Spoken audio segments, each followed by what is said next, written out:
La ministre d'État F. Bazaïba Massoudi a reçu son collègue de la justice, garde de Sceaux, Guillaume Nguefa, au centre des échanges, la sécurisation du patrimoine immobilier du ministère des Affaires sociales, confronté à plusieurs cas présumés d'expoliation. À l'issue de l'audience, Guillaume Nguefa a indiqué être venu faire le point avec F. Bazaïba sur l'état de biens relevant du ministère des Affaires sociales, dont plusieurs concessions auraient été occupées ou revendiquées illégalement par des personnes physiques et morales.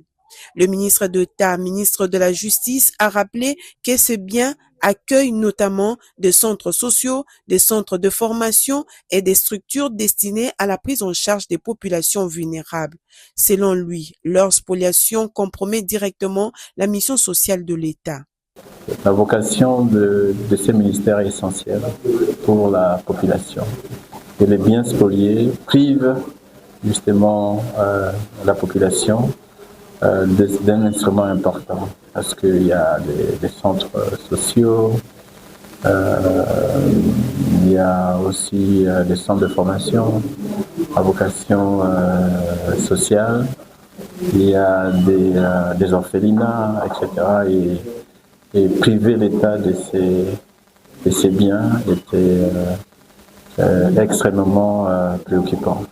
Les deux ministres d'État ont également évoqué le menace qui pèse sur d'autres patrimoines du ministère en province. Guillaume Nguefa a annoncé que ces dossiers seront examinés lors de la prochaine réunion du cadre gouvernemental des concertations sur la spoliation, réunissant le ministère concerné afin d'apporter une réponse coordonnée. Réaffirmant que la lutte contre la spoliation des biens publics figure parmi les priorités de son action, le ministre d'État, ministre de la Justice, a relevé avoir déjà instruit les procureurs généraux d'engager des poursuites judiciaires dans les dossiers de spoliation portés à la connaissance du gouvernement. Nous pourrions examiner de façon approfondie cette situation pour qu'il y ait une réponse appropriée du gouvernement. Et enfin, bien sûr, en tant que ministre de la Justice, je fais de la spoliation de biens publics une priorité.